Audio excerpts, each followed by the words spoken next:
short and useful. Okay, let's have a look at paid traffic to begin with. This is taken from an actual client.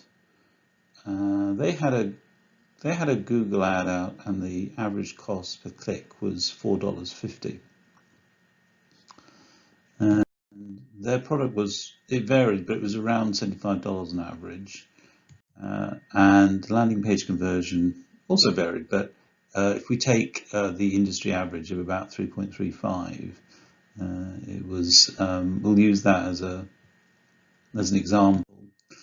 You would find that to get 100 people to your landing page, it's going to cost you $450, and with that kind of conversion, you'll be lucky to get $300.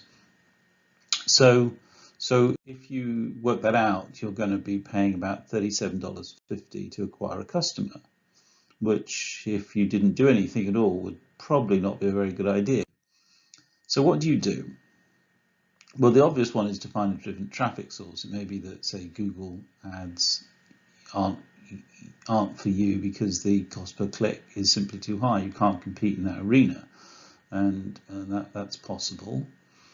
It may be that instead of wandering off to YouTube or Facebook or somewhere, it may be that you could stay in Google, and that you could fight for keywords that your competition isn't really betting on, and that's also quite possible.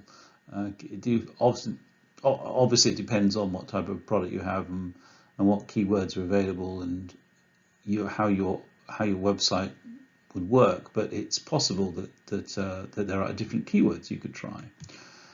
Another obvious one is that the landing page might be poor. It may be that the conversion rate is just simply not good enough for the market you're in. I mean, for example, if your industry average is 10%, then it's fairly obvious that the landing page isn't performing very well, and the problem isn't really the cost of traffic, it's the landing page.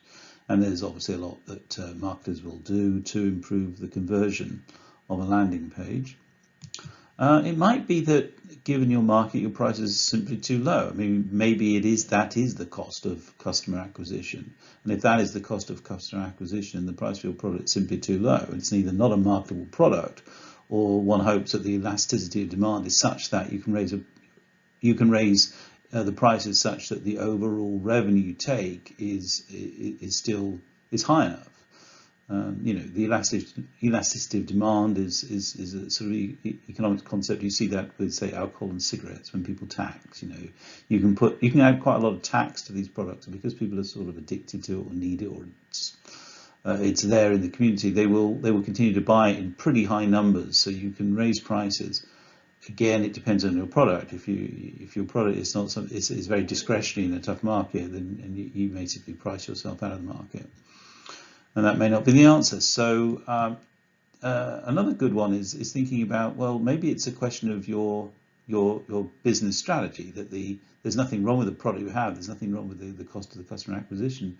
It's just that your average cart value is too low. You're not upselling the customer, and you can either create a product portfolio that you can upsell to, or you can perhaps work with affiliates and create a product portfolio that you can refer to your customer to, and maybe that would increase the overall value of the customer to you, which would pay for the traffic.